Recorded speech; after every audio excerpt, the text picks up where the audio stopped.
Hi, it's me again with Corel Tips and Tricks. Somebody left me a message off one of my videos, and on a video that I did years ago, and I didn't even watch it because I would probably do it different today, but they wanted the letters M and L, and kind of like I'm guessing this is what they're wanting.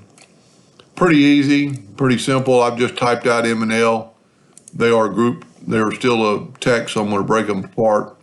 I'm going to select both of them. I'm going to left click, right click. And then I'm going to put it about where I want it.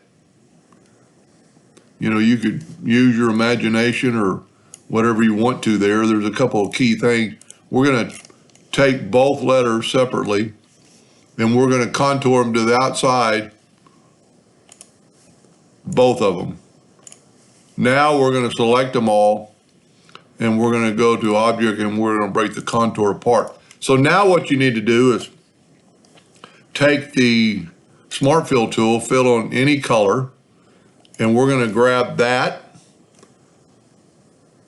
and I'm going to nudge it over. I'm going to grab that, nudge it over, that, nudge it over. Make sure you get that little X square there.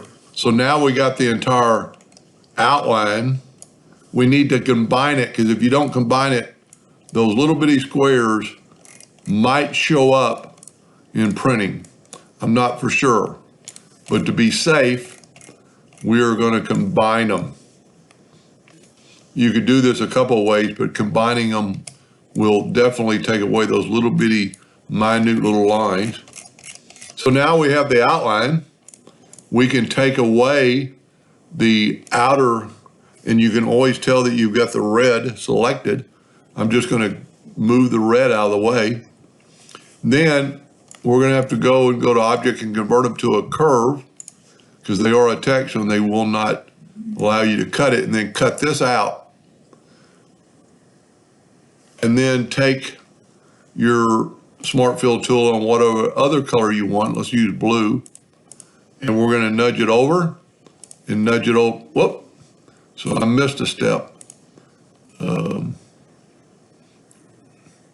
This should be in front of that. Oh.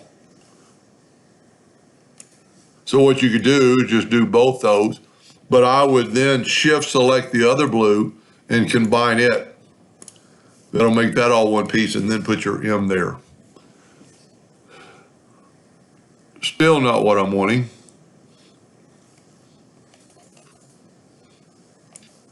Well, let's go here. Let's put it back and go to Object, Order, Back of Page.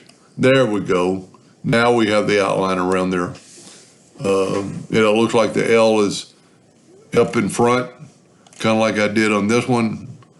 It's kind of ironic. I use the exact opposite colors, but you get the idea. I'm hoping that's what they were wanting, and hope that helped. Thank you.